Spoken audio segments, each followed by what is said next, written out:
So that's fantastic. So welcome to Books and Buddies, and also this is Jeremiah and Jenna's and Jeremiah's time just to have a good time and share some knowledge. Yeah. So, it's what we're all about.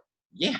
So we're doing this as kind of an opportunity to do two things. We're going to focus on books that we're reading that we're either learning or having fun with. And so we're talking today about learning, and this is my book I'm talking about. And Jenna, what's your book? I have the Edu Protocols, and this actually might be a book that I go over a couple weeks because I'm only on chapter 5 and I have written so much in here. So this is my book. Awesome. So we're each going to take about 2 minutes and kind of give you an elevator pitch about what we're learning. We're going to cover two main ideas. We're going to elevate our learning with an elevator pitch. Ooh, I love that. Yes. So we're going to talk about a little bit about complement and something that is concrete in that as well. So we're also going to hit up that idea. So Jenna, would you like to go first, or would you like me to go first? I'll go ahead and go. So okay. I am reading Edu Protocol by Marlena. I always say her name wrong. I'm so sorry. Hebern and John Corippo, both of which I've been lucky enough to see speak in person.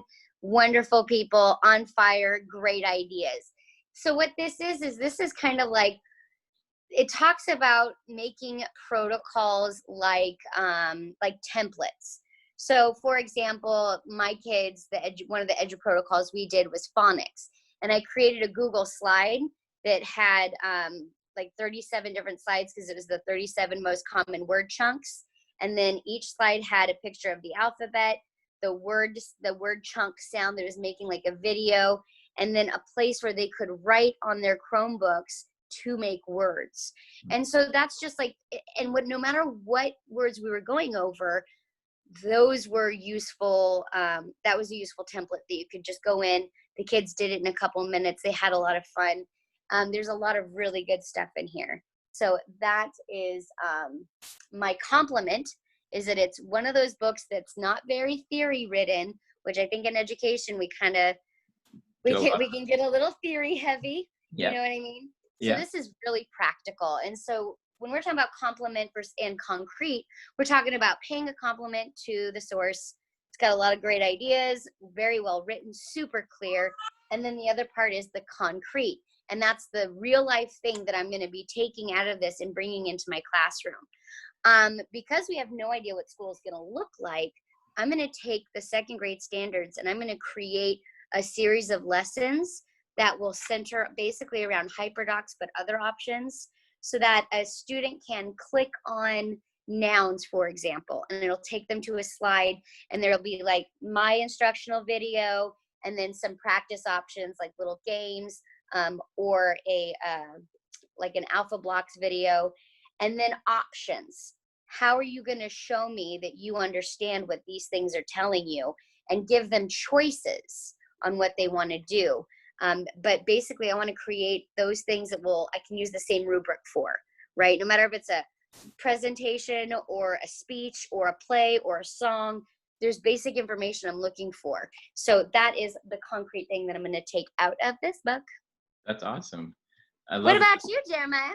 Oh, great question. I love that Edu Protocols and book itself. I have both, and I really have enjoyed utilizing those in a variety of different ways. So my book is Be the Math Teacher You Wish You Had by Tracy Zager. And it's one of those books that I'd read before, but I didn't realize like how much I needed to reread the book and spend some really quality time just kind of like going into it and diving into it. And so that my compliment is that this is like the one-stop shop for like your needs if you wanted to be a better like math instructor. Like this is like, it has all of the things that you need, including like practical strategies. And I also would agree that it's not really research heavy in the sense of like theory. It's heavy in the sense of like practical applications from the classroom. Like every example is like, you know, she's watching it, like teachers doing it in the real, and like, so I really love that. And then the conversations, you know, with students and the different examples that she has in there.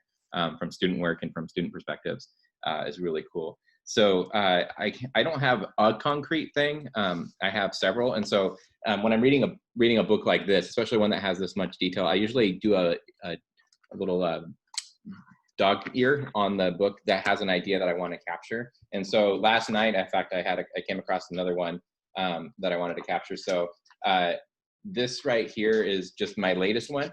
So it's talking in this section about proving mathematicians need to prove things and giving kids opportunities to like really own the mathematics. And so one of the possibilities that you could do in getting kids to kind of like think through their understanding of mathematics is a strategy that I've used and I absolutely love, but I hadn't thought about like different question stems. And so here she has on page 77, like a whole variety of different contexts where you can use the strategy called always, sometimes, and never. And so, for example, in geometry, all four sides of a square have the same length. Is that always true? Is that never true? Or is that sometimes true? Right? Like, so you can think of situations, and the ones that are most interesting, like this one always cracks me up, right? This is a common mistake that I see kids make all the time. 1.5 foot is 1 foot 5 inches. Is that always true? Never true? Or sometimes true? Right? And so like, kids, you think 1.5, right? Like, right, 1.5. Yeah, 1.5 feet, right? Is that 1 foot 5 inches? So that's a so the application of this. So there's like these little tidbits like that where like it's either a really nice reminder or it's a strategy that you may already know but implemented it in a new way. And so that's one of them that I'm going to take right away from it. And then she talks in here about a mistake that I had assumed that Robert Kaplinski had talked about, like in terms of like levels of convincing, right? I thought it was something that he had created where it was like, convince a friend, convince a skeptic, convince, like in terms of like how much you need to convince somebody. And it turns out like that idea came from someone else. And so that was like a new aha for me. Anyways, there's several of those kind of like concrete approaches in here that really stuck out. But that was just one from yesterday that I thought was like, that's such a simple task or a little thing that you could do, but what a great way to like, one, involve conversations, but two, also to get kids to like realize like, is that always true? And like, and then I'm thinking about like, how do you create those? Like, because the ones that are interesting are the ones that are like sometimes true, and then thinking of situations when they're not true and when they are true. So, so that's my concrete, and my compliment is this is just again like the single best resource you could have as an in-depth dive into becoming a better math instructor. That's awesome. Yeah. I got all excited when I saw the sentence frames were organized in the domain, the standard domain. So it was like geometry, and then the sentence frames you could ask. Stop it. Yeah, I know. And then like there's another one I have earmarked in here for questions that you can ask for different thinking modalities and stuff like that. That's the same thing. So like just incredible, like a resource to like keep in your library. So I have the digital version, and that's what I had originally read, and then I actually got to meet her and go to her training, and that's what I got this hard copy book, and I'm so glad that I have both because like I can read it on so yeah, that's really awesome. Yeah, so that's kind of that approach. So what are you reading for fun, Jenna? Well, for fun, I'm a big Hunger Games fan. Like actually, like my fall routine, like I kick off fall every year by, putting on cozy socks and lighting a candle and, getting some spicy apple cider and cracking open the Hunger Games. The Hunger Games for me is like the opening of fall. So I'm reading, I love the Hunger Games so much. I'm reading A Ballad of Snakes and Songbirds, or Songbirds and Snakes. I think I've switched those. And that's a prequel. And it's following the story of Coriolanus Snow, who is the wicked prince, the wicked President Snow in the series. And so it's him as a young man. And I've seen this before from authors like Marissa Meyer wrote a whole book kind of like humanizing her villain. Yeah. I'm not entirely convinced yet. It's like, I get it. Your life was hard. You're still awful and you still did awful things, Mr. Snow. So I don't know. I don't know if she's trying to redeem him in this book. I don't know I don't know. I don't know yet because I'm very early on. So Yeah. we will see. We will see. What are you reading for fun? So I'm reading one that actually, a book that actually John Corippo actually mentioned, or what do you call it? Recommended to me. So I'm reading it, and I again, this is one I read last summer, but I haven't. I'm rereading it for the sake of understanding. So I don't know if you can see it, the little little beginning part here, but it's called Musashi, and it's a kind of like it's an epic journey. Oh, that Ooh.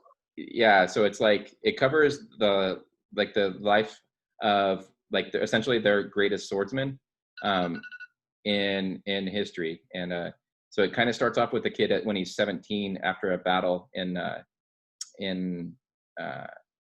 I forget the name of the. Wow. And then it's like that sounds intense. Yeah, but it's this incredibly well written book, and I'm probably mispronouncing the name, but it's Iji Yokoshawa. So that's the. Ooh. That's awesome. Yeah, so so I'm listening to the audio book of it, but I'm also reading it simultaneously. So I love that it does both. Oh, do you have the whisper sync? Yeah, and so nice. And it's like 70 hours or something like that so I've been reading. I'm on. A lot of hours. Yeah, I'm on. So I'm at like page 661, and I'm at 69% complete. So, and I still have 17 hours left. So I still have 17 hours left. So, it's just been an incredible thing. And there's funny how like every time you read something, like you pick out new things, right? Mm-hmm. So there's a part in this book, and not to ruin any spoilers, but there's a battle that he's in that I remembered reading, but I didn't realize that he ended up not only victorious, but he ended up killing the guy in it. And it was like, it's ooh, we're gonna have to put a spoiler alert on this. Yeah, and I was gonna make some book nerds mad without a spoiler warning. I know. So I was like, oh snap, and like just the relationship of like seeing how characters develop like over the years. Yes. It's just like a really good metaphor for life. How like you follow the traces of these different inner people, and they kind of dance in and out of your life, and like every time you interact, you're different because of life experiences and stuff like that. So it's so true. It's been really cool reminder. Philosophy piece. Yeah. So anyways, excellent. Yeah. All right. Well, we're going to do this again at some point. We're going to talk about other books that we're reading. I'm probably going to continue talking about this book.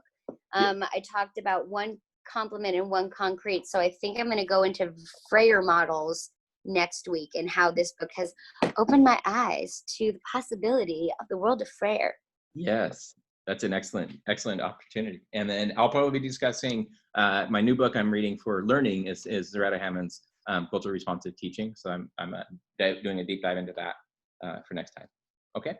Excellent. All right. Thank you. Well, as always, it was nice spending time with you, sir. Yes, sir. Yes, it's been fantastically fun. You make my day better, Jenna. Have a wonderful time. You make my better day. You make my day better too, friend. All right, let me just trip over the finish line. There you go. I did it. We'll see you next time. All right, bye, Jenna.